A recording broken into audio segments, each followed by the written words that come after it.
Voici un conte de Marie Colmont, Poulet des Bois. Poulet des Bois vivait dans une cabane en écorce de bouleau, blanche et grise, posée au milieu d'une clairière. Alentour, une grande forêt de sapins se pressait, toute noire, pleine de mousse, de fougères, de framboises et de champignons rouges à points blancs. Il y avait aussi des sources, des oiseaux, des bêtes sauvages, comme dans toutes les forêts, et encore beaucoup de choses que je ne peux pas dire d'un seul coup. Ça viendra petit à petit. Dans la cabane, on voyait un lit avec un édredon à fleurs, des meubles en bois rude, des pots de cuivre et des écuelles, et aussi une cage en osier blanc dans laquelle sautait un merle noir. La porte en restait toujours ouverte. L'oiseau n'était pas prisonnier. C'était le grand ami de Poulet des Bois. Il s'appelait mon merle noir. Et Poulet des Bois, qu'est-ce que c'était? Un poulet? Un petit homme? Un petit lutin? C'était une sorte de petit garçon. Mais après tout, peut-être que c'était un petit lutin, on n'a jamais bien su. En tout cas, il était joli. Il avait des boucles blondes et le nez en trompette, des yeux bleus. Naturellement, des joues roses, comme des pommes d'été. En hiver, il portait une longue blouse et des culottes bouffantes avec des bottes rouges. L'été, il allait presque nu. Mais en toute saison, il avait sur ses épaules un petit capuchon pointu fait de fleurs. En avant. Maintenant que vous connaissez Poulet des Bois et sa maison et son ami, en avant pour l'histoire. Une nuit que Poulet des Bois dormait sous son petit édredon fleuri, la lune vint le regarder sous le nez, à travers la lucarne. Il était si joli qu'elle le contemplait ainsi, elle se mit en retard. Le jour venait, il lui fallait partir, et comme l'un de ses cheveux s'était entortillé dans les barreaux de la cage, crac, elle le cassa pour se sauver. Mon merle noir entr'ouvrit un œil, mais il ne vit que ce fil d'argent qui luisait près de lui, et se rendormit en disant « Comme la lune brille ce soir !» Au petit matin, ce fut une autre affaire. Poulet des Bois s'assit dans son lit, se frotta les yeux de ses poings, bâilla, puis s'arrêtant net. « Qu'est-ce que c'est que cette lumière ?» se dit-il. Le beau fil rompu étincelait dans la cabane, blanc d'argent, bleu d'argent, enfin, couleur de lune. Du coup, Poulet des Bois se leva, détortilla le fil, le roula autour de son doigt. « Une princesse est venue me voir pendant mon sommeil, dit-il d'un ton rêveur. Je m'en vais la chercher pour lui rendre son cheveu, et peut-être qu'elle m'épousera. » Et il fit un sourire. Ah, si vous aviez vu quel joli sourire! En route, mon merle noir. Tchoulilit, tchoulilit, dit mon merle noir. En voilà des histoires pour un rayon de lune. Mais ce n'est pas un rayon de lune, c'est un cheveu de fée, dit Poulet des Bois en fronçant les sourcils. Alors, l'oiseau n'insista pas et vint se percher sur son épaule. Le capuchon de fleurs était cette fois fait de marguerites. Il s'y promenait des coccinelles que mon merle noir gobait de temps à autre du bout de son bec jaune, et cela le consolait un peu. Auprès du gros hibou. « Où allons-nous » dit Poulet des Bois en sortant de la cabane. « À ta place, dit mon merle noir, j'irai consulter le gros hibou. Il est de bons conseils, et de toute façon, ça nous fera une jolie promenade. » Bonne idée. Le gros hibou habitait le creux d'un arbre centenaire. Ils prirent un petit chemin qui y menait tout droit.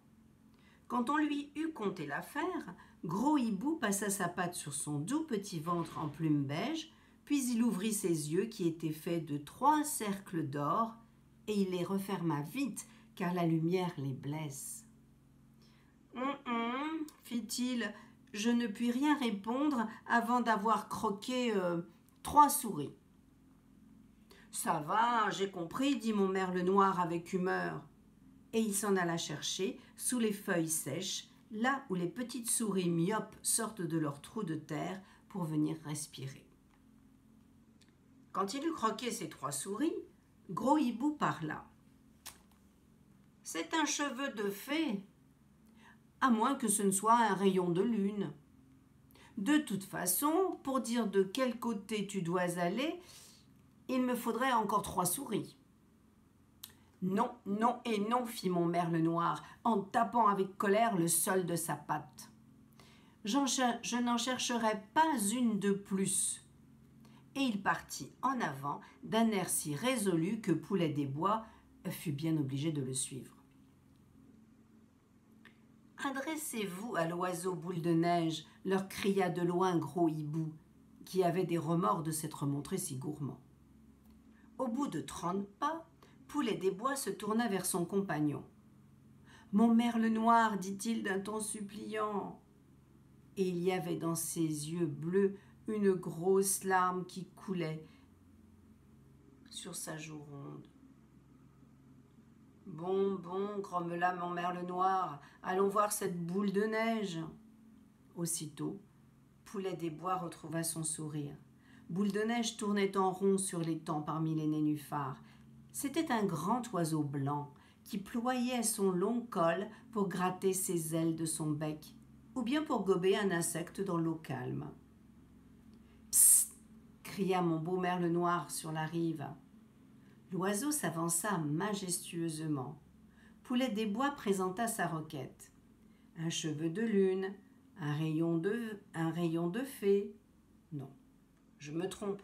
Je me sentirais plus clairvoyant si l'on me donnait 4 libellules à croquer, dit Boule de Neige. Tout de même, c'est moi qui dois faire tout le travail, grogna mon bon merle noir en partant à la chasse aux libellules. La catastrophe. Pendant ce temps, à califourchon sur l'oiseau, Poulet des Bois lui caressait ses plumes douces et riait en regardant autour de son doigt le beau fil, cheveux de lune, cheveux de fée.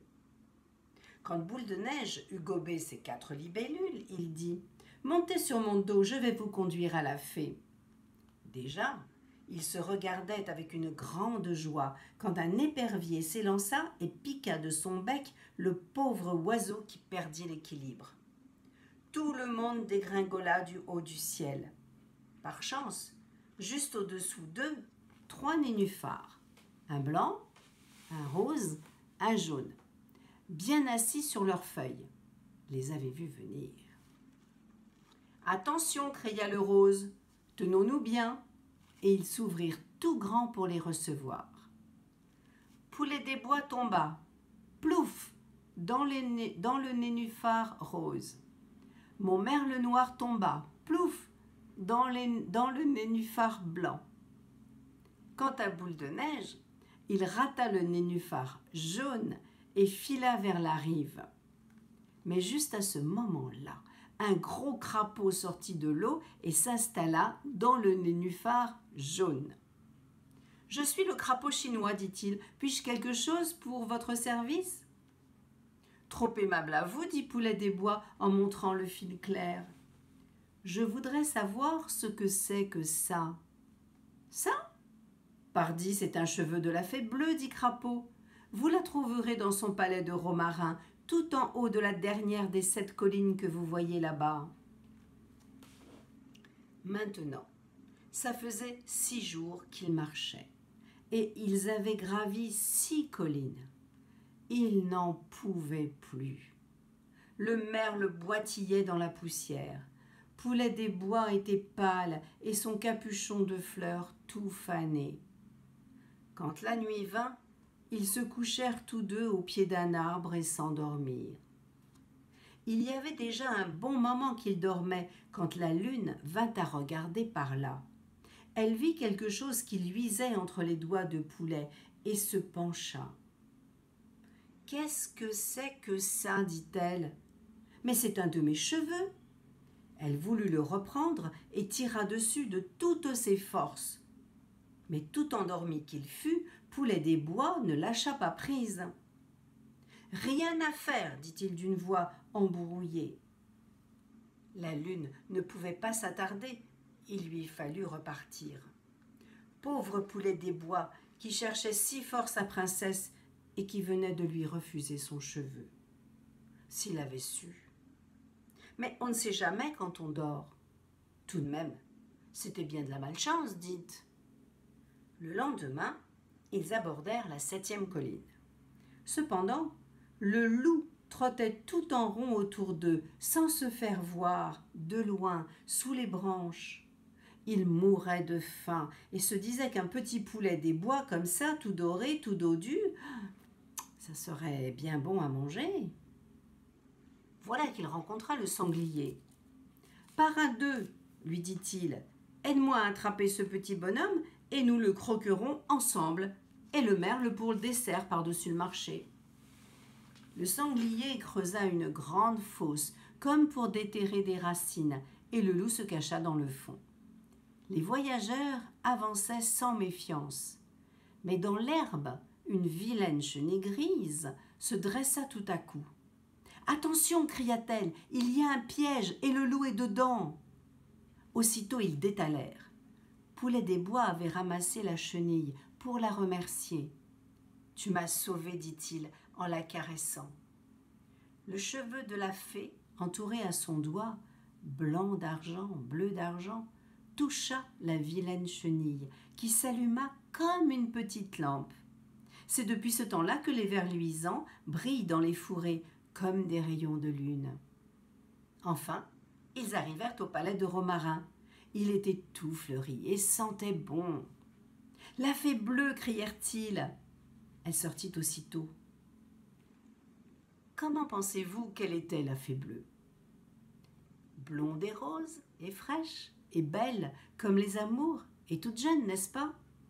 Eh bien non, pas du tout. Elle était vieille, elle avait une robe couleur du ciel profond d'été, et elle souriait d'un air triste et doux. On la sentait bonne comme une grand-mère, et jolie avec ça. Mais aussitôt qu'il vit ses cheveux blancs, Poulet des Bois se mit à pleurer.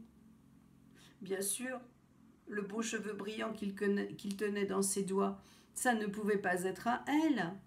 Avoir marché si longtemps, supporter tant de fatigue et de danger, et voilà que ce n'était pas la princesse.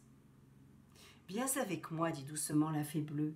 Je sais où elle est, je vais te conduire à elle. » Ils arrivèrent à une clairière toute fleurie de jasmin. « Chut, dit la fée bleue, elle va venir. » Dans le ciel, les nuages s'écartèrent et l'on vit sourire la lune. « C'est elle ?» fit Poulet des Bois. « C'est elle, dit la fée bleue. » Alors Poulet des Bois fit un grand saut dans les airs et s'envola, les bras tendus vers sa princesse. Ils se marièrent? Pensez-vous, on ne se marie pas avec la lune. Non, il resta simplement tout là-haut, auprès d'elle. Mais au bout d'un petit temps, Poulet des Bois s'ennuya de sa forêt.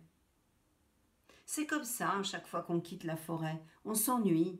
« Laisse-moi retourner dans ma cabane, demanda-t-il à la lune. « Nous irons ensemble, répondit-elle. Quand la nuit vint, la lune resplendit sur la terre et Poulet des Bois dégringola jusque chez lui le long de la chevelure pâle de son ami. Tout était en ordre dans sa maison. Les petits pots sur les étagères et les dredons fleuris sur le lit.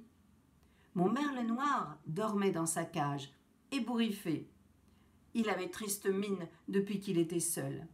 « Tulilite, Tulilite, te voilà revenu ?» chanta-t-il en ouvrant un œil. Ils partirent se promener ensemble dans la forêt en faisant 1000 bêtises. La lune riait entre les branches de les voir si gais. Depuis ce jour, Poulet des Bois revient souvent. Les soirs de grande lune, il réveille mon merle noir et tous deux s'en vont gambader sous les ramures. C'est une des 1000 choses merveilleuses qu'on peut voir dans la forêt quand il fait clair de lune et qu'on regarde bien.